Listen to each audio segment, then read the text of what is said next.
오늘도 주님을 잊지 않고 이 자리에 나오신 여러분을 주님의 이름으로 축복합니다. 하나님의 사랑, 이 하나님의 사랑에 대한 말씀을 한 구절로 요약한다면 많은 사람들은 요한복음 3장 16절을 뽑게 될 것입니다. 그런데 그러한 하나님에 대한 믿음, 이 믿음에 대해서 한 구절을 뽑으라고 한다면 여러분 어떤 구절을 뽑으시겠습니까? 저는 망설이지 않고 오늘 우리가 읽은 이 로마서 1장 17절 말씀을 뽑게 될 것입니다. 그만큼 오늘의 말씀은 하나님을 믿는 이 믿음에 대한 모든 정수가 담겨져 있다라고 해도 이 손색이 없을 만큼 믿음에 대해서 우리에게 이 함축적으로 잘 말씀해주는 그러한 말씀인 것입니다. 뿐만 아니라 1517년 마틴 루터가 종교개혁을 일으켰을 때에 그에게 영감이 되었던 말씀, 그 말씀 또한 바로 오늘 우리가 읽은 로마서 1장 17절의 말씀이었습니다. 우리 다시 한번 17절 말씀 다 같이 천천히 한번 읽어볼까요? 17절입니다. 천천히 시작. 복음에는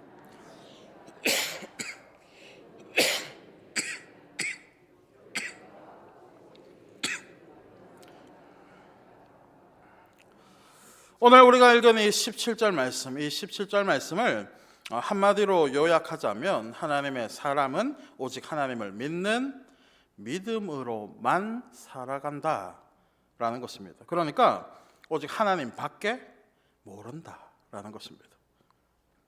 80년대와 90년대에 이 기독교인들을 향한 이 조롱의 표현이 있었습니다. 여러분 혹시 기억하실까요? 어떤 표현입니까? 바로 예수쟁이라는 표현입니다.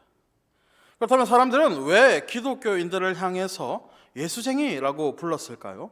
그 이유는 바로 이 기승전결이 아닌 기승전 예수님 이렇게 끝났기 때문입니다. 다시 말해서 세상 사람들이 볼 때에는 이 지독하리만큼 기독교인들이 예수님 밖에는 몰랐다라는 것입니다.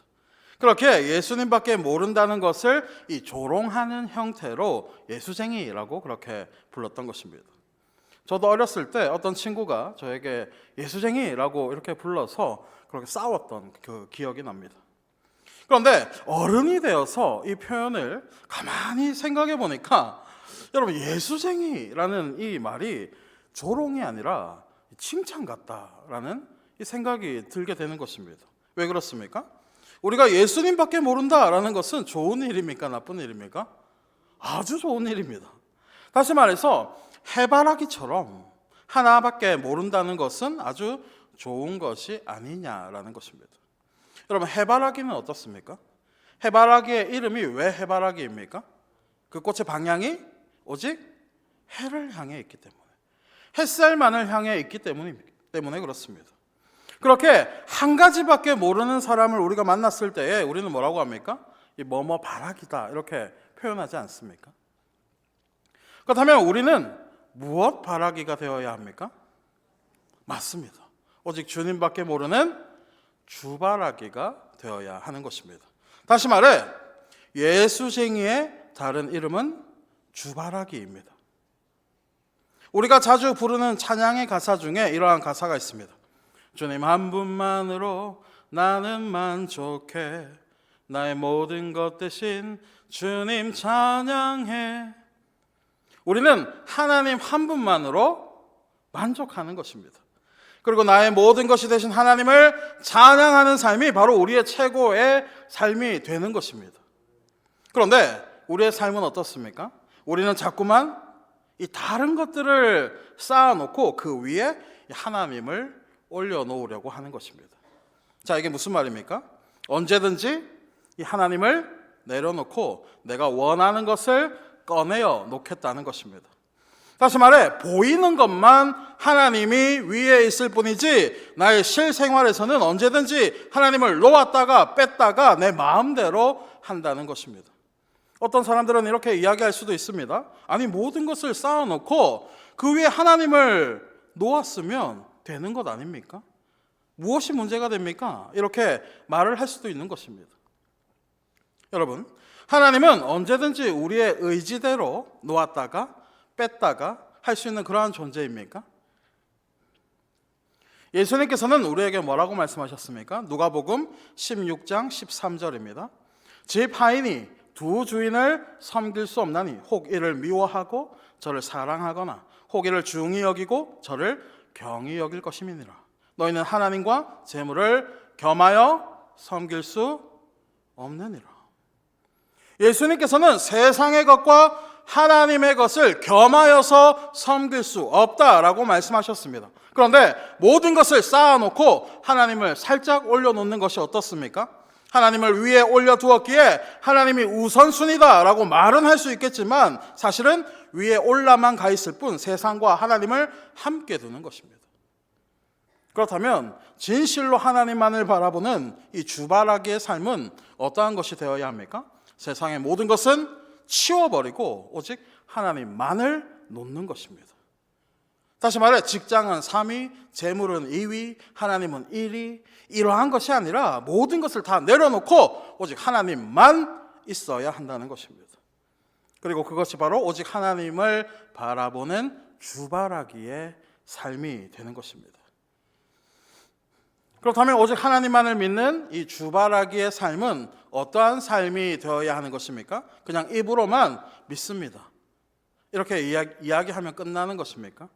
그렇지 않습니다. 오늘 본문 16절을 다시 한번 다 같이 읽겠습니다. 16절입니다. 다 같이 시작. 내가 복음을 부끄러워하지 아니하노니 이 복음은 모든 믿는 자에게 구원을 주시는 하나님의 능력이 됨이라.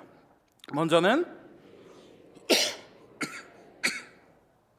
자, 여러분, 주바라기의 삶은 어떠해야 합니까? 먼저 16절에서 복음을 부끄러워하지 않는다라는 것은 이 어떠한 것을 말하는 걸까요? 원어 성경에 보니까 부끄러워하지 않는다라는 것은 복음을 숨기지 아니하고 당당하게 드러낸다라는 뜻입니다. 무슨 뜻이라고요? 숨기지 아니하고 당당하게 드러낸다. 그러니까 어디를 가든지 이 복음을 드러내는 사람이 된다라는 뜻입니다. 자, 이게 무슨 말입니까? 이 두 가지의 의미가 있는 것입니다. 먼저 첫 번째는 내가 어디를 가든지 세상의 사람들이 나를 알아본다라는 것입니다. 다시 말해서 내가 그리스도인이라고 밝히지 않아도 나의 삶의 이 행동 하나하나 가운데, 나의 말투 이 하나하나 가운데 그리스도의 향기가 묻어서 나온다라는 것입니다. 여러분, 우리가 고깃집에 다녀오면 어떻습니까? 굳이 말하지 않아도 모두가 알 수 있는 것입니다. 왜 알 수 있습니까? 몸은 이곳에 있지만 우리에게 배어버린 이 고기향, 이 고기 냄새가 있기 때문에 그렇습니다. 우리가 아무리 서울말을 하려고 해도 사람들이 경상도 사람이죠? 라고 이렇게 물어보는 이유가 무엇입니까? 우리의 입에 배어버린 이 말투가 아직 남아있기 때문에 그렇습니다. 마찬가지입니다. 그 사람에게 배어진다 혹은 묻어져 나온다라는 것은 바로 이러한 것입니다. 그러니까 그리스도의 향기가 묻어난다라는 것은 어떠한 것입니까? 우리의 직장이든지 아니면 우리가 있는 어디에서든지 혹시 교회 다니세요? 어쩐지 무언가 행동이 다르다고 생각했습니다. 역시나 그랬군요. 이런 말을 들어야 한다는 것입니다. 왜요? 왜 이 같은 말을 들어야 합니까? 우리 안에 그리스도가 배어져 있기 때문에. 아니, 교회 다니셨어요? 그런데 왜 그러세요? 이런 말 들으면 될까요? 안 될까요?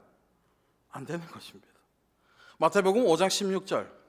이같이 너희 빛이 사람 앞에 비치게 하여 그들로 너희 착한 행실을 보고 하늘에 계신 너희 아버지께 영광을 돌리게 하라. 사랑하는 여러분, 예수님께서는 우리에게 세상에 무엇이 되라고 말씀하셨습니까? 세상에 빛과 소금. 여러분, 빛은 어떻습니까? 누군가 빛이라고 말해야 빛이라고 알아봅니까?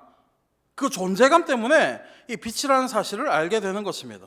소금은 어때요? 누군가 말해주지 않아도 입에 딱 대는 순간 어떻게 됩니까? 이 소금이라는 것을 알게 되는 것입니다. 마찬가지입니다. 하나님을 믿는 이 그리스도인들의 삶이 바로 이러한 삶이 되어야 한다라는 것입니다. 그리스도가 배어져 있는 삶. 그리고 이러한 삶을 살아가는 것이 바로 하나님의 복음을 드러내는 삶이 된다라는 것입니다. 하나님의 복음을 드러내는 삶. 두 번째는 모든 것의 결말이 복음으로 끝이 나야 한다라는 것입니다. 여러분이 가지고 있는 본업이 무엇입니까? 여러분 본업 무엇입니까? 회사원입니까? 우리의 본업은 복음 전파자입니다. 따라하겠습니다. 복음 전파자. 다시 말해 우리가 가지고 있는 직업은, 여러분이 가지고 있는 직업은 부업이라는 것입니다. 여러분, 바울의 정체성이 무엇입니까? 바울의 정체성. 천막을 만드는 텐트 메이커입니까? 아니면 하나님의 복음을 전하는 사도입니까? 무엇입니까? 하나님의 복음을 전하는 사도 바울인 것입니다. 그 누구도 천막쟁이 바울 이렇게 부릅니까? 그렇게 하지 않습니다. 사도 바울이라고 부르는 것입니다. 그리고 사도 바울이라는 호칭이 우리에게는 너무나 당연한 호칭입니다. 그리고 너무나 자연스러운 그러한 호칭인 것입니다. 그런데 우리는 왜 그 자연스러운 것, 그 자연스러운 호칭을 왜 부자연스럽게 여기고 있냐는 것입니다. 밖에서 만났을 때 아이고 집사님 이렇게 부르면 왜 고개를 숙이고 도망가냐는 것입니다. 사실 제 이야기입니다. 밖에서 누가 목사님 부르면 이상하게 이렇게. 제가 아는 교사 한 분이 있습니다. 이분은 매번 6학년만을 담임하시는 그런 분입니다. 그런데 이분이 이 졸업을 앞둔 이 아이들, 그러니까 6학년 아이들이죠. 그 아이들에게 마지막으로 가르친 수업의 내용이 저의 머리를 띵하게 만들었습니다. 여러분, 요즘은 학교에서 함부로 이 종교에 대해서 이야기하면 어떻게 될까요? 큰일 납니다. 아주 어려워지는 그런 현실입니다.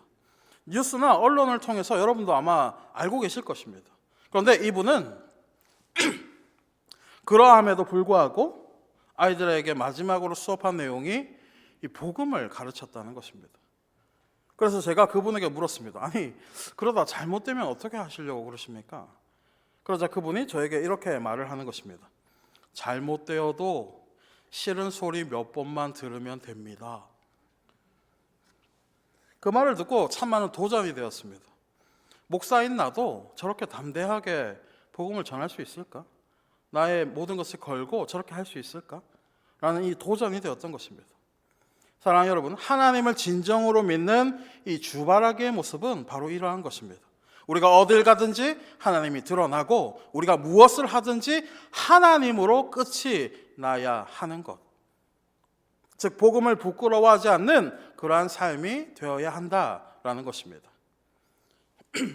그렇다면 우리는 어떻게 이렇게 나아갈 수 있는 것입니까? 오늘 본문 16절 중반절에 보니까 복음은 모든 믿는 자에게 구원을 주시는 하나님의 능력이 됨이라 이렇게 말씀하고 있는 것입니다.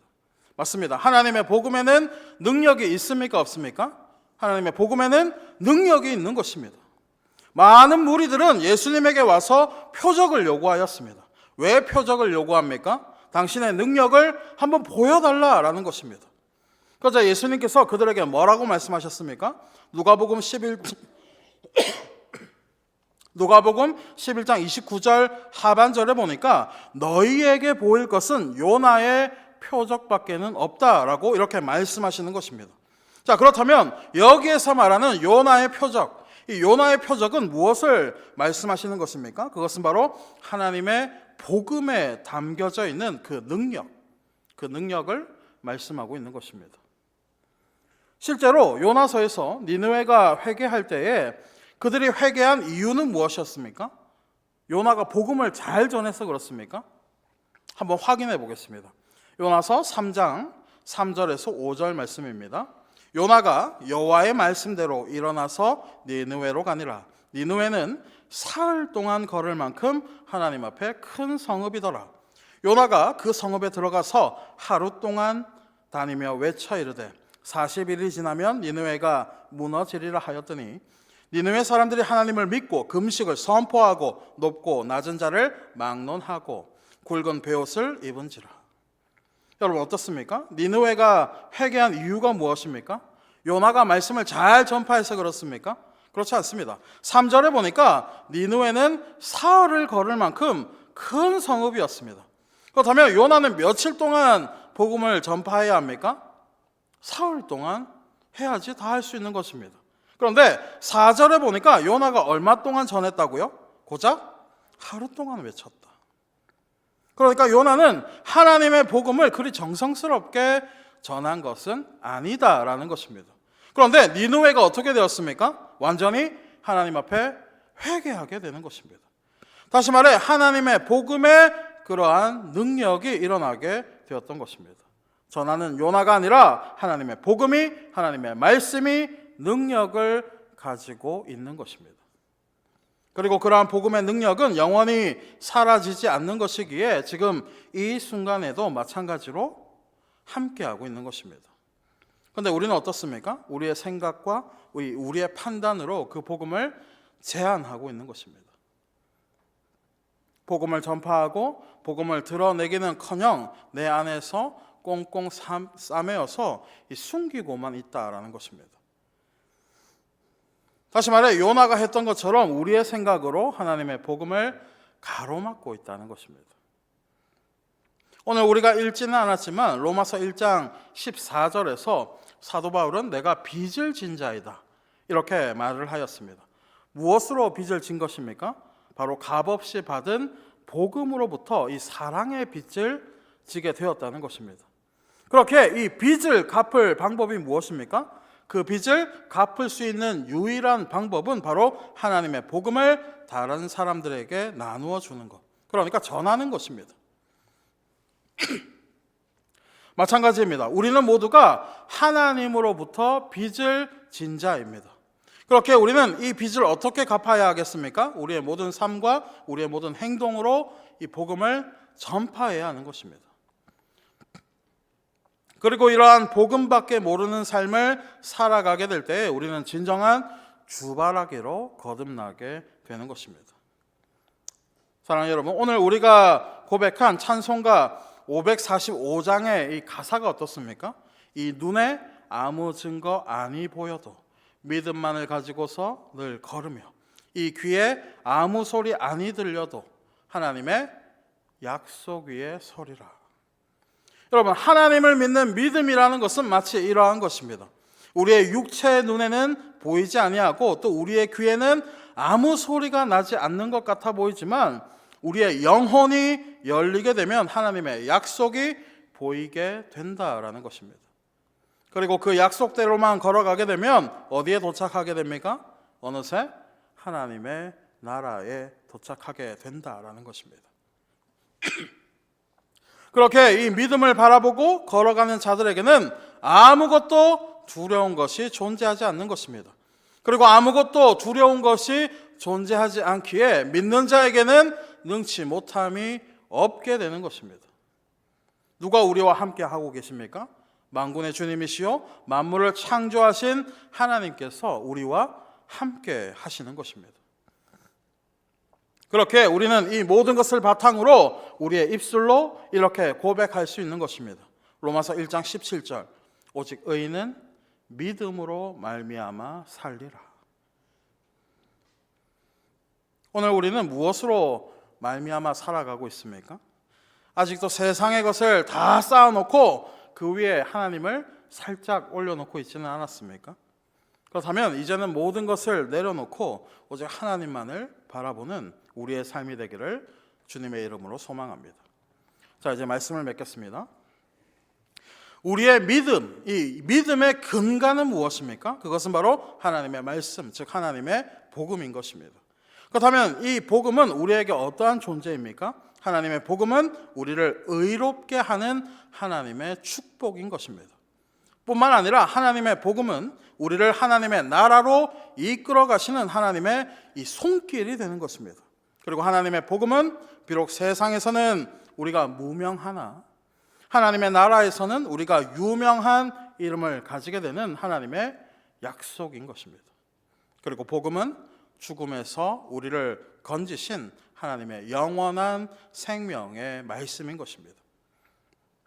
부디 오늘의 말씀을 여러분 꼭 기억하셔서 오직 복음만을 따라가시고 오직 주바라기의 삶이 되시는 사랑하는 저와 여러분이 되시기를 이 시간 주님의 이름으로 간절히 축원합니다.